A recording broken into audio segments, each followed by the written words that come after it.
Brush करते वक्त दांतों से ब्लड आता है, मसूड़ों से ब्लड आता है, या फिर खाना खाते हैं तो मसूड़ों से ब्लड आने लगता है, या कुछ कंडीशंस में तो ऐसा भी हो जाता है कि आप नॉर्मली लोगों से बात कर रहे हैं और तो भी आपके मसूड़ों में या दांतों में ब्लड दिखने लगता है। जी हाँ, this condition is normally called pyorrhoea. ऐसी कंडीशन को नॉर्मल लैंग्वेज में पायरिया बोलते हैं। साइंटिफिक लैंग्वेज में बहुत सारे वर्ड्स हैं, one of them is generalise periodontitis. जब ये सीवियर हो जाता है तब आपका ब्लड नॉर्मल कंडीशन में भी, आप कहीं बैठे हैं, लोगों से बातें कर रहे हैं, कुछ खा रहे हैं तो भी निकलने लगता है। स्टार्ट इसका बहुत ही माइनर कंडीशन से होता है कि कभी छोटा मोटा आपने ब्रश किया होगा, कुछ लग गया होगा, आपका ब्लड आया होगा, आपको स्वेलिंग फील हुई होगी कि आपके मसूड़े में कुछ सूजन आ रही है और कुछ पीलापन सा जमा हुआ फील हुआ होगा, लेकिन आपने उसको इग्नोर किया होगा। तो आज हम आपको इस वीडियो में सारी ऐसी डिटेल्स बताएंगे कि इसका क्या ट्रीटमेंट है, इससे क्या क्या प्रिकॉशंस लेने चाहिए, आप खुद घर में रह के भी क्या इसके उपाय कर सकते हैं, और बाकी डेंटल ट्रीटमेंट्स तो ऑब्वियसली अवेलेबल हैं, that is most important. So hello everyone, this is Dr. Priyam Keshwani. Today I'm going to explain each and everything about the scaling procedure. Scaling procedure आप जानते हैं, बहुत सारे मेरे फ्रेंड्स हैं जो जानते हैं, जो नहीं जानते उनके लिए भी हम सारी चीज़ें एक्सप्लेन करेंगे अच्छे से। तो फर्स्ट एंड फॉरमोस्ट थिंग ये है, दांतों में जब आपके पीलापन जमने लगता है या मसूड़े में स्वेलिंग आने लगती है तो आप अपने डॉक्टर को विजिट करें। पहला इंपॉर्टेंट काम आपका डॉक्टर को विजिट करना ही है। आप अपने डॉक्टर को विजिट करें, उन्हें दिखाएं कि आखिर प्रॉब्लम क्या है। तो उसके लिए अगर आपको कैसे पता चलेगा कि आपके मुंह में कुछ हो रहा है, उसके लिए आप खुद भी घर में मुंह खोल के शीशे में चेक करा करें। रेगुलर बेसिस पे ही करना चाहिए ऑब्वियसली, फिर भी 6-7 महीने में एक बार अपने डेंटिस्ट को फॉलो करिए या फिर खुद चेक करिए। और अगर आपको ज़्यादा नॉलेज है तो आप समझ जाएंगे। पीलापन जो जमने लगता है वो पायरिया की निशानी होती है। पीला कैलकुलस होता है जो कि नॉर्मली ब्रश से नहीं होते। पहले स्टार्टिंग जब होती है इसकी तो प्लाक से होती है, जो कि सॉफ्ट डिपॉजिट्स होते हैं, तो वो आपके ब्रश से रिमूव भी हो जाते हैं, लेकिन धीरे धीरे डिपॉजिट होते होते वो हार्ड हो जाता है। हार्ड होने के बाद वो ब्रश से नहीं निकलेगा, वो कैलकुलस हो जाते हैं। उन्हें आपको सिर्फ डॉक्टर्स ही रिमूव कर सकते हैं, दोज आर कैलकुलस। उसके लिए हमारे आपके डेंटिस्ट के पास उनके सेटअप में अल्ट्रासोनिक मशीन्स लगी होती हैं कुछ, जिसके थ्रू वो कैलकुलस को रिमूव किया जाता है, जिसको आप नॉर्मली दांतों की सफाई समझते हैं।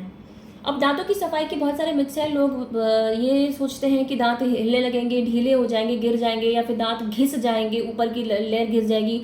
कई बार दांतों की सफाई कराने से दांत कमज़ोर हो जाएंगे या फिर एक बार में भी कमज़ोर हो जाएंगे। तो let me tell you guys, ऐसा कुछ भी नहीं होता है। अल्ट्रासोनिक स्केलिंग ट्रीटमेंट कहलाता है, और ट्रीटमेंट कभी भी आपके दांतों को नुकसान नहीं पहुंचाएगा। अगर इसमें नुकसान होने वाली कोई चीज़ होती तो ये ट्रीटमेंट नहीं कहलाता। तो पहली बात आप हमेशा ध्यान रखिए कि अल्ट्रासोनिक स्केलिंग कराने से आपके दांत कोई कमज़ोर नहीं होते हैं, बल्कि और भी स्वस्थ, आपके आसपास के दांतों के आसपास के मसूड़े और स्वस्थ और हेल्दी हो जाते हैं। तो कुछ होम रेमेडीज़ हैं। घर में आप क्या करें, आप नॉर्मली मैंने जैसे आपको बताया कि शीशे में चेक करें। अगर आपको लगता है पीलापन वगैरह है तो ब्रशिंग करें। दिन में 2 बार ब्रश करना बहुत ज़रूरी है। रात का ब्रश आपका ज़्यादा इंपॉर्टेंट होता है सुबह के ब्रश करने से। तो दोनों टाइम आप ब्रश करें। और मसूड़ में इन्फेक्शन अगर थोड़ा बहुत भी दिख रहा है तो अपना वार्म सलाइन गार्गल तुरंत स्टार्ट कर दें, थ्राइस अ डे। गुनगुने नमक पानी का कुल्ला आप दिन में 3 बार ज़रूर शुरू कर दें। वो आपके लिए सबसे बेस्ट ट्रीटमेंट है, आपके मसूड़ों को हमेशा हेल्दी रखेगा। तो ये आप स्टार्ट कर दें। बाकी ऑब्वियसली सेकेंड स्टेप आपका यही होगा कि आप अपने डेंटिस्ट को विजिट करें। आपके डेंटिस्ट आपको अपने हाईटेक कैमरे में जांच करके दिखाएंगे कि आपको कितनी प्रॉब्लम्स हो रही है। अगर माइल्ड है, नॉर्मल है, तो भी नॉर्मली अल्ट्रासोनिक स्केलिंग से ही उसको निकाला जाएगा, और सीवियर है तो भी इसको ultrasonic scaling and root planing plus bone curettage भी करने की ज़रूरत पड़ सकती है। कुछ ऐसे कंडीशंस होते हैं, कुछ हमारे पेशेंट्स होते हैं जो इग्नोर करते करते इतना इग्नोर कर देते हैं, उनको आइडिया ही नहीं होता है कि कितना ह्यूज कैलकुलस डिपॉजिट्स उनके पूरे दांतों में हो जाता है। वो उसी में धीरे धीरे कंफर्टेबल हो जाते हैं, उसी में खाना पीना सब कुछ। जब तक ब्लीडिंग, सीवियर ब्लीडिंग स्टार्ट नहीं होती या फिर बैड ब्रेथ नहीं स्टार्ट होती, तब तक वो उसको इग्नोर ही करते रहते हैं। तो please let me tell you guys, मसूड़ों को इन्फेक्शन को इतना इग्नोर नहीं करिए, क्योंकि मसूड़े का इन्फेक्शन ऐसी चीज़ है कि ये कैलकुलस डिपॉजिट्स जो होते हैं ये आपके मसूड़ों को ही नहीं गलाते, बल्कि दांतों के नीचे होने वाली बोन को भी गलाते हैं, हड्डियों को भी गलाते जाते हैं। अंदर हड्डियाँ गलती हैं, फिर मसूड़े गलते हैं, और इस तरह से आपके दांत एक समय आता है कि ढीले पड़ने लगते हैं, और ढीले पड़ के वो गिर सकते हैं। मोबाइल टूथ हो जाने के बाद डॉक्टर आपका कोई सपोर्ट नहीं कर सकते। दांत एक बार आपका हिल गया तो फिर कुछ रास्ते हो सकते हैं कि अगर ग्रेड 1 मोबिलिटी है तो उसको स्प्लिंटिंग की जा सकती है, लेकिन उससे पहले लिटरली माय फ्रेंड्स, उसके पहले ही आप अपना ट्रीटमेंट ज़रूर करा लें। दूसरी आपको कुछ ऐसी चीज़ बताना चाहूँगी कि अल्ट्रासोनिक स्केलिंग में हमेशा से बोन क्यूरेटाज तभी करना पड़ता है जब सीवियर कैलकुलस हो गया हो। सीवियर कैलकुलस हो जाने पे आपको कुछ मेडिकेशंस भी आपके डॉक्टर एडवाइस करेंगे और साथ में कुछ माउथ वॉशेस भी आपको यूज़ करने चाहिए, प्लस वार्म सलाइन गार्गल, दवाइयों के साथ treatment, mouth wash and warm saline gargle, ये सारी चीज़ आप फॉलो करेंगे तो आपका सीवियर कैलकुलस या सीवियर पायरिया की कंडीशन दूर होगी। और एक बात आपको बहुत इंपॉर्टेंट बता दूं कि जिनको भी पायरिया की प्रॉब्लम होती है वो अपने डॉक्टर से ये ना पूछें, या पूछते भी हैं तो आपके डॉक्टर आपको बताएंगे इस बारे में कि उनको हमेशा ये शिकायत होती है या उनको ये प्रॉब्लम होती है या उनके दिमाग में ये क्वेश्चन होता है कि डॉक्टर साहब ये वापस तो नहीं बनेगा, अभी मैंने ट्रीटमेंट करा लिया, अभी हमेशा के लिए ठीक हो गया ना। तो माय फ्रेंड्स, नो, ऐसा नहीं होता है।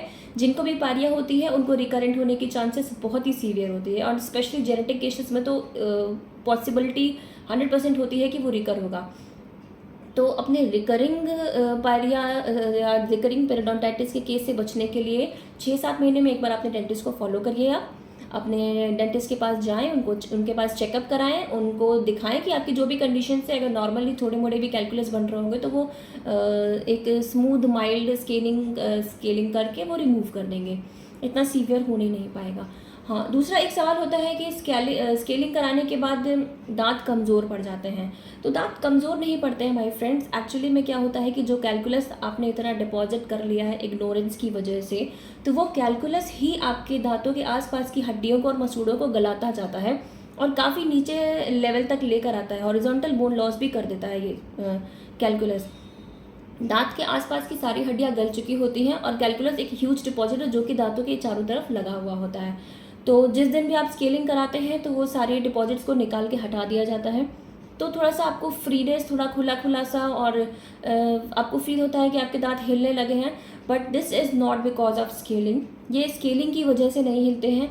एक्चुअल में ये इसलिए हिलते हैं क्योंकि ऑलरेडी कैलकुलस ने आपके दांत के चारों तरफ की हड्डियों को गला दिया है। अगर आप अभी भी इस कैलकुलस को रिमूव नहीं कराएंगे या अभी भी आप स्केलिंग नहीं कराएंगे तो एक टाइम आएगा जब ये पूरी तरह से आपके दांत को हिला देगा और दांत गिरने लगेंगे। तो फिर आपके पास कोई ऑप्शंस नहीं बचते हैं। और इतनी सीवियर बोन लॉस होने के बाद आजकल के जो एडवांस ट्रीटमेंट्स हैं कि आप इम्प्लांट्स वगैरह करा लीजिए, तो आप इम्प्लांट्स भी मोस्ट प्रोबेबली ऐसी कंडीशंस आती हैं कि आप इम्प्लांट्स भी नहीं करा सकते, क्योंकि उसके लिए आपकी हड्डियाँ मजबूत होनी चाहिए, बोन होनी चाहिए जिसमें इम्प्लांट्स डाले जा सकें। तो कैलकुलस की वजह से already this has been resolved. तो my friend, scaling is a very safe treatment. और किन्हीं को कैलकुलस हो रहा है, नहीं हो रहा है, पायरिया हो रही है, नहीं हो रहा है, बट ऑब्वियसली एक नॉर्मल पॉपुलेशन को भी डेंटिस्ट को फॉलोअप हमेशा करना चाहिए। 6-7 महीने में, या अगर किन्हीं को नहीं हो रही है तो वो 7-8 महीने में, साल भर में भी करा सकते हैं अपना चेकअप।